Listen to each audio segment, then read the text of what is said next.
Muy buenas noches, hoy le vamos a contar varios temas, vamos a abordar diferentes espectros del delito, pasando por dos homicidios cometidos en diferentes circunstancias, con autores individualizados y con una causa bastante avanzada para la realización del juicio oral, otra no tanto porque es reciente, pero ya hay medidas que ha decidido la justicia sobre los principales sospechosos. También nos vamos a ocupar de abusos sexuales con dos hombres con un grado de relación familiar con víctimas menores de edad que recientemente acaban de ser declarados culpables en un juicio por jurado, tanto el uno como el otro, y vamos a estar ocupándonos de un salvaje asalto que pudo terminar de la peor manera para un kiosquero de la avenida 98 que recibió 51 heridas cortantes en distintas partes del cuerpo producidas por un menor de edad que actualmente se encuentra detenido. Y no quiero avanzar más porque no quiero perder tiempo, por eso vamos al primero de los casos. Un homicidio que, si nos retrotraemos en el tiempo, ocurrió a principios de abril en un lugar sagrado. La parroquia Nuestra Señora de Lourdes era el lugar que tenía asignado un hombre en situación de calle. Encontró la muerte tras discutir con dos personas y hasta se cree que una tercera. Pero el enigma que está planteado es si su deceso fue por las heridas que recibió durante una feroz golpiza o por inhalar monóxido de carbono, porque la habitación que ocupaba fue incendiada con posterioridad a los hechos. Permanecen detenidos los dos individuos que están acusados de causar la muerte de un hombre que habitaba un edificio contiguo a la parroquia Nuestra Señora de Lourdes en la Villa Balnearia. Tanto Vicente Enrique Silva, de 34 años de edad, y Daniel Vázquez, de 27, se encuentran con prisión preventiva y alojados en la unidad penitenciaria de Batán. El luctuoso episodio, que se registró el último 3 de abril, tuvo como víctima a Carlos Mimo, de 64 años, quien se hallaba en situación de calle, circunstancia por la cual el cura párroco del lugar, Alejandro Martínez, le había cedido una habitación en la parte posterior del templo religioso. En la madrugada de ese día habrían irrumpido entre 2 y 3 sujetos que comenzaron a discutir fuertemente con Mimo e inmediatamente le propinaron una fuerte golpiza. Minutos después se desató un incendio en el interior de la habitación que le provocó quemaduras a la víctima, aunque todavía sigue siendo motivo de investigación si ésta falleció como consecuencia de las quemaduras o por la inhalación de monóxido de carbono. En el momento de las aprehensiones de los sujetos nombrados, resultaron heridos e intoxicados 2 oficiales de policía. Tanto las personas involucradas, víctimas y apresados, vivían en situación de calle y extrema pobreza. Con el correr de las horas, la investigación policial reunió algunos elementos para conectar a Silva y Vázquez con el desgraciado hecho, estimándose que las causas de la discusión seguida del ataque a la víctima tendrán relación con una presunta pelea por alimentos. Lo sucedido causó conmoción en la feligresía católica de la Villa Balnearia y de la comunidad en general. El propio presbítero lamentó la muerte de quien era conocido como Carlitos, señalando que tiempo atrás había sufrido una neumonía y por ello accedió a cederle un sector aledaño a la parroquia para que pudiera pernoctar. En los últimos días los acusados de homicidio declararon ante la justicia, dando su propia versión de lo sucedido, existiendo marcadas contradicciones que para la investigación abren ciertas sospechas de la participación de una tercera persona. Mientras tanto, la Fiscalía, que comanda la doctora Verónica Pose, aguarda el resultado de una serie de pericias dispuestas en su momento que le permitan avanzar en la instrucción del expediente judicial. En principio una tercera persona que fue aprendida, después recuperó la libertad. ¿Será la misma que ahora la policía trata de conectar, de vincular con el hecho? Seguramente en el transcurso de los días se podrá avanzar o no en ese sentido. El fiscal Eduardo Núñez se especializa en la temática de violencia de género y delitos de la integridad sexual de las personas. ¿Cómo le va, doctor? Buenas noches. ¿Qué tal, Gustavo? Buenas noches. Bueno, en tiempo récord podría decirse que en el transcurso de 15 días hubo 2 casos de abuso sexual infantil que se debatieron en la modalidad de juicio por jurado con 2 veredictos de culpabilidad para los acusados. ¿Qué reflexión cabe, sobre todo en el primero de los casos donde Carlos Loaiza fue, a criterio de 6 hombres y 6 mujeres, hallado culpable de abusar de su hijastra? Bueno, como vos bien decís, Gustavo, ventilados en juicio por jurados, por primera vez la opción del imputado hecha en este tipo de delitos para que sea ventilada en juicio por jurados. Sí, en un tiempo muy acotado, en una semana y pico hubo 4 condenas inclusive al respecto, 2 de ellas en juicio por jurados. El primer debate, como vos decís, sí, un hecho de abuso sexual calificado como gravemente ultrajante, con un veredicto de culpable por unanimidad. Y el segundo de ellos, a los pocos días, el de uno de los hechos que sin lugar a duda, Gustavo, fue el más aberrante que me tocó entre los más de 50 condenas que hay ya sobre la temática en abuso sexual. Porque el acusado abusaba de sus hijas menores de edad en reiteradas oportunidades. ¿Y qué otra característica que agrava esa situación a su criterio? Bien, exactamente, como vos decís, primero, son 2 víctimas. Sus 2 pequeñas hijas desde muy temprana edad, que se extendió por más de casi 14 años, 13 años, en el abuso, rodeada de una situación de marcada violencia de género, que sin lugar a dudas favoreció este pacto de silencio, como muchas veces llaman los profesionales psicólogos, para que no se devele en eso tanto tiempo esta situación, agravado por la convivencia y por el hecho de ser el padre de las niñas, ¿no? ¿Cómo se puede probar un delito tan grave como es el abuso sexual con el transcurrir del tiempo? ¿Hay alguna prueba, algún elemento contundente más allá de la declaración de las víctimas, que por supuesto no las ponemos en duda ni es motivo de discusión? Bueno, como vos bien decís, o mejor dicho, tu pregunta está muy bien dirigida al peso de la prueba, que sin lugar a dudas es difícil porque en estos casos, en su 99,9% de casos, no existen testigos presenciales del abuso. Entonces comienzan a tener peso otras pruebas, sin lugar a dudas el peso de los profesionales psicólogos que han atendido a las víctimas, el número de intervenciones de los profesionales psicólogos, la calidad de los diagnósticos, la coincidencia de los mismos, inclusive la calidad de los relatos de las víctimas abusadas, que en estos casos particularmente son apreciadas en forma directa por el jurado al momento de así hacerlo, testigos de concepto del imputado como también de la víctima, los docentes, los amigos, van conformando distintas pruebas que llegan a tener el peso suficiente para la condena. Dijo que lo había marcado mucho en lo que es su experiencia como fiscal, Sí. particularmente este último caso, Sí, por el sí, testimonio sí. de las víctimas, por la modalidad del hecho o alguna otra razón. Bueno, primero la modalidad del hecho, Gustavo, lo que fue notable que a criterio mío lo tacha de aberrante a la situación es la extensión en el tiempo. La extensión en el tiempo, estamos hablando de 13 años o más. Imagínate que, sin desmerecer un ataque en concreto, o 2 ataques o 3 ataques, pero imagínate esa situación extendida en el tiempo, lo que hace en la psiquis de una víctima. El daño ¿no es cierto? psicológico. El daño Eso psicológico. mismo le quería Y después el marcar. testimonio de las víctimas fue altísimamente convincente. Es más, no solo que declararon las víctimas, sino que declararon miembros de la familia, hermana de la víctima, que habían presenciado que una situación de altísima violencia de género que rodeaba estos hechos. Tremendo. Un gran temor de los hijos con respecto al imputado, ¿no es cierto? Ahora, ¿cómo se podía sostener una convivencia Sí. en ese estado? Bueno, esa es la primera pregunta que a todos nos asalta y es con lo que yo inicié mi alegato final. Lo primero que nos preguntamos es cómo puede existir esto. ¿Cómo puede ser que exista? Y existe. Lamentablemente existe, sí. Distinta es la postura que tiene la defensa del declarado culpable, el doctor Martín de la Canal, que dice el fallo de culpabilidad fue por mayoría y esto le da pie, según su línea argumental, a recurrir la sentencia que se va a conocer en próximos días. También cree en la inocencia de su defendido. Le propongo escucharlo y después seguimos. Que no fue por unanimidad, fue por mayoría.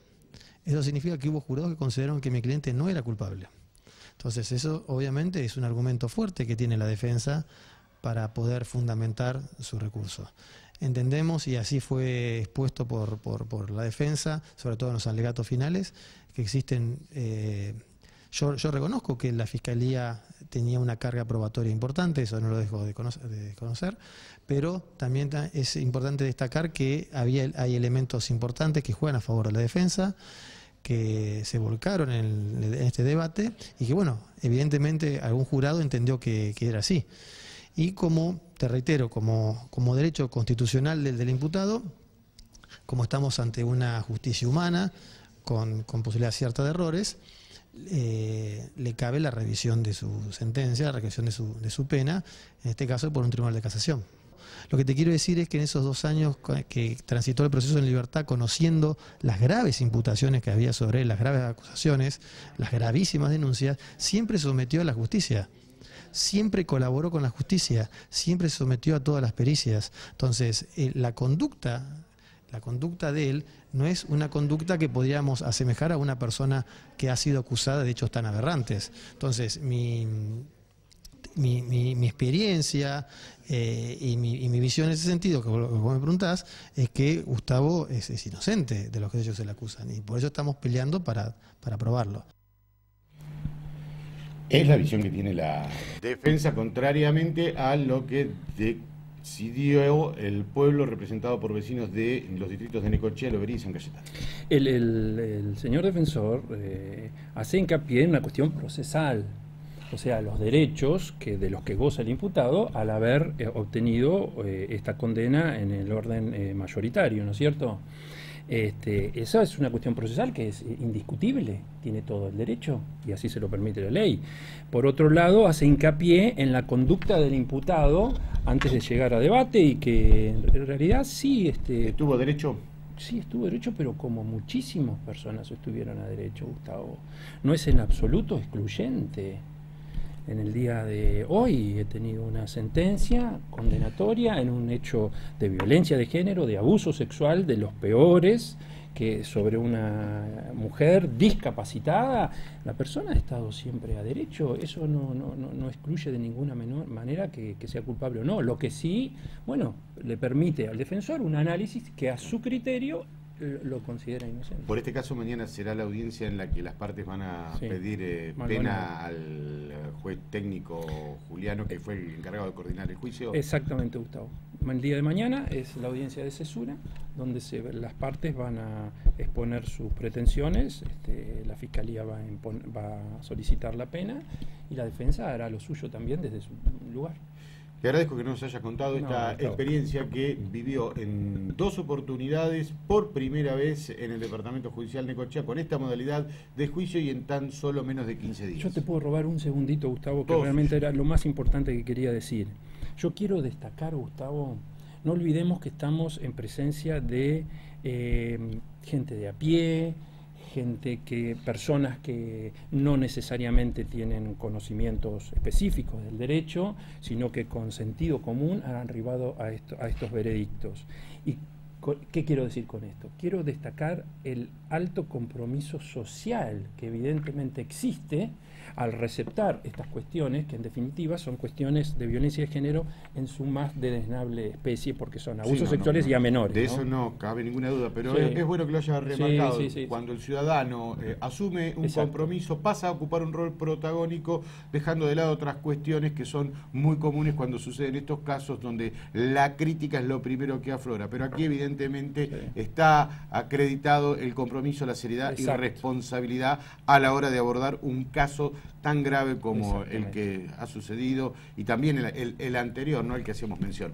Así que me resta agradecerle una vez más. Bueno, gracias a vos, Gustavo. Nos vamos a la pausa. En minutos vamos a otro caso, un homicidio que tuvo que pasar mucho tiempo y distintas instancias judiciales para lo que será el desenlace en el juicio oral y público que tendrá a un acusado como principal responsable de causar la muerte de una jubilada municipal en un siniestro vial.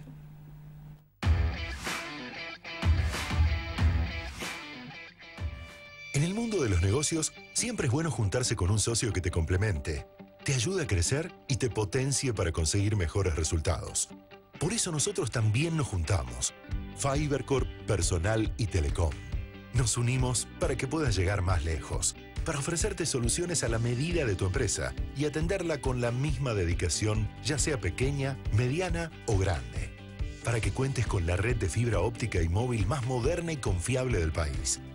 Y puedas llevar tu oficina con vos, sabiendo qué pasa en ella en todo momento y en cualquier lugar, con la tranquilidad de que tus datos están siempre protegidos. Por eso nos unimos, para estar ahí cuando nos necesites. FiberCorp, Personal, Telecom. Nos unimos para acompañar mejor a tu empresa. La Casa Paga. Todos los jueves, a partir de las 23 horas, tenés la oportunidad de darle un giro a tu suerte. Vení, combina las letras y llévate fabulosos premios en efectivo. El último jueves de cada mes sorteamos 10.000 pesos sale o sale. En Bingo Golden Palace estás invitado.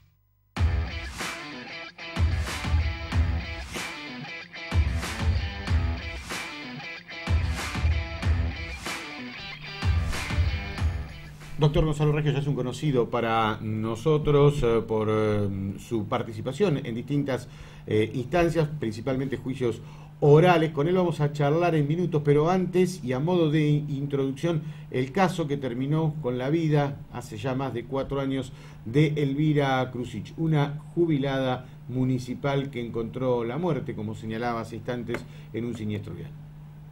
Después de tantas idas y vueltas, con una considerable demora por parte de la justicia, finalmente en septiembre próximo tendrá lugar el juicio oral a la persona que está acusada de haber embestido con una moto y causarle la muerte a la jubilada Elvira Krusich. Pasaron más de 4 años del trágico siniestro que terminó con la vida de la jubilada municipal de 82 años. La mujer fue atropellada por el conductor de una moto marca Motomel de 100 centímetros cúbicos, pasadas las 19 del domingo 4 de enero de 2015, en la esquina de Avenida 59 y calle 50. El caso fue caratulado como homicidio culposo, agravado por tratarse de un vehículo automotor, y su conductor, Gonzalo Márquez, nunca fue privado de su libertad. Después de tanto tiempo transcurrido y el peregrinar de una familia, llega la hora en que se haga justicia, que pueda atenuar tanto dolor por la pérdida de su ser querido. Buenas noches, doctor Reggio, ¿cómo está usted? Buenas noches, Gustavo. Bueno, se acerca el juicio, la hora de la verdad, para ponerle fin a todo un proceso que no debería, a mi criterio lo digo, haberse extendido tanto en el tiempo. Tardar casi 4 años y medio, 4 años y 9 meses, digamos. Sí, porque el juicio va a ser el 30 de septiembre de este año. Ahora yo me pregunto, los testigos que tendrán que declarar, ¿tendrán pleno conocimiento de lo que ocurrió esa tarde? Sí, la verdad que fue un caso muy lamentable, un siniestro vial en nuestra localidad, en casi centro de la ciudad de Necochea, por medio del cual, bueno, terminó con el deceso de la señora Elvira Krusich, en una actitud posterior totalmente reprochable de una persona que daña a otra. La recolección de la prueba en toda la etapa de instrucción, ¿cómo considera que se fue dando? No, la recolección de la prueba, la Fiscalía y el Juzgado de Garantías han actuado en debida forma. Es más, el Juzgado de Juicio también se expidió de acuerdo a todas y cada una de las cuestiones que se fueron planteando en debida forma también. Lo que ha tardado fue, organismos que no tienen directa dependencia del Departamento Judicial de Necochea, caso Tribunal de Casación, por ejemplo. El Tribunal de Casación tardó más de 2 años en resolver una cuestión que a criterio de esta defensa resulta simple. Esto llega a consideración de casación por el hecho de que no se había prestado conformidad por parte del señor agente fiscal, que en este caso es el doctor Eduardo Núñez, quien estuvo sentado en esta silla previamente.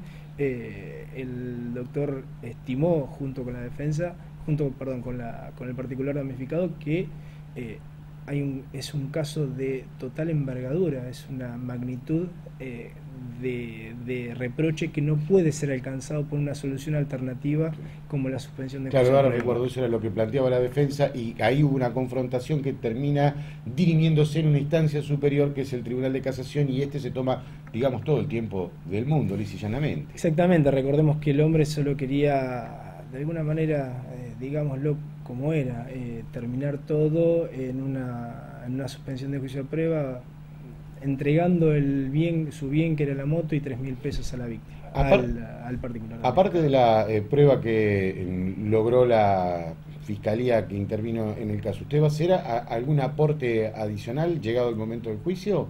Mira, está la pericia, las pericias accidentológicas y demás, y las pericias mecánicas están debidamente conformadas y confeccionadas, así que no hay ningún aporte más que ello para realizar de acuerdo a la prueba.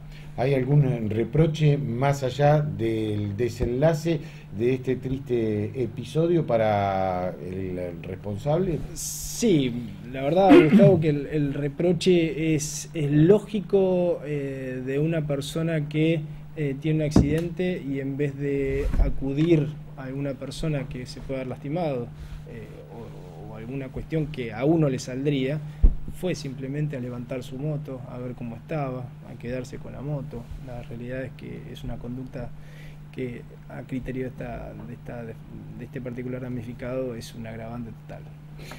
Y en relación a la pena que contempla este delito, hay un mínimo y un máximo. Es superior a 3 años, así que ¿Usted tiene prevista ir por un camino intermedio? Sí, la verdad que estamos, ya se ha planteado en su oportunidad la posibilidad de un dolo eventual y entendemos que podríamos llegar a aprobarlo en un eventual juicio.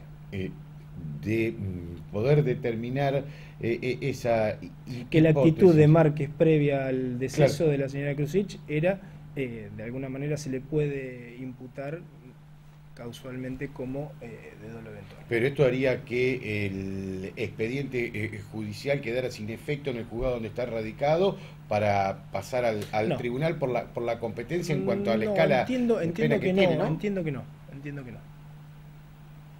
¿Teme que este debate tenga una resolución como el anterior, donde una persona que estaba acusada de causar la muerte de un motociclista por falta de pruebas termina siendo absuelto? No sé cuál es el caso. Tuve un caso previo últimamente, bueno, que terminó en una absolución de un caso conocido acá que hubo en la ciudad de Necochea, en inmediaciones de calle 73 y 32. A ese mismo me refiero. A ese mismo. No fue por falta de prueba que quedó absuelto el señor.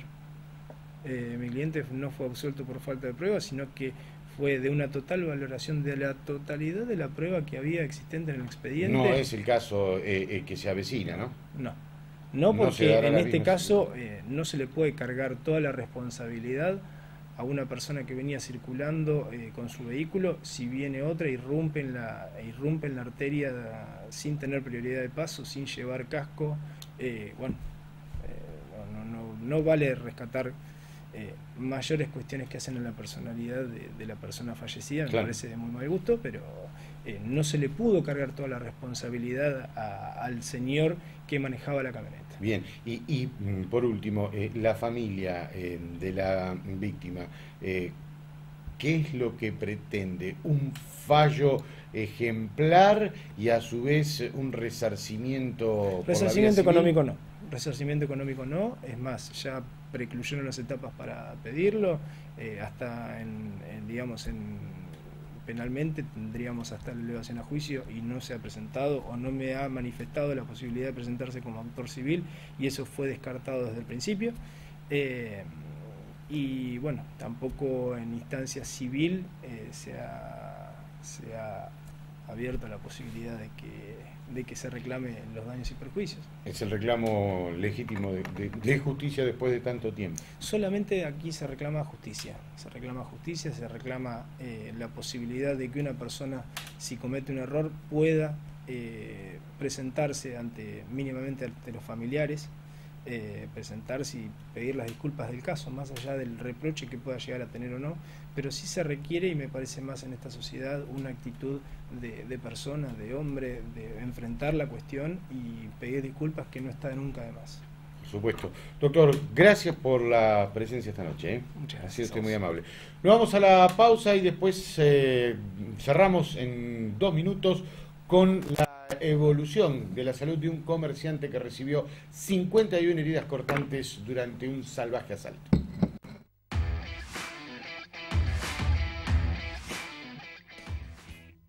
Contactarte con Cablevisión y Fivertel ahora es más fácil. Porque valoramos tu tiempo, ponemos a tu alcance múltiples formas de contacto para que elijas la que te resulte más cómoda. Atención telefónica, redes sociales, correo electrónico y acceso al sitio clientes para que puedas autogestionar tu cuenta, ver e imprimir la factura, realizar pagos, chatear con un representante y mucho más. Todos los días, las 24 horas y sin moverte de tu casa. Con Cablevisión y Fibertel, disfruta más. Te recordamos que podés contactarnos e informarte sobre nuestros productos telefónicamente al 0810-122-2225. Por mail escribiendo a clientes@cablevisión.com.ar o a través de nuestra sucursal virtual ingresando en cablevision.com.ar las 24 horas del día, los 365 días del año. Cablevisión.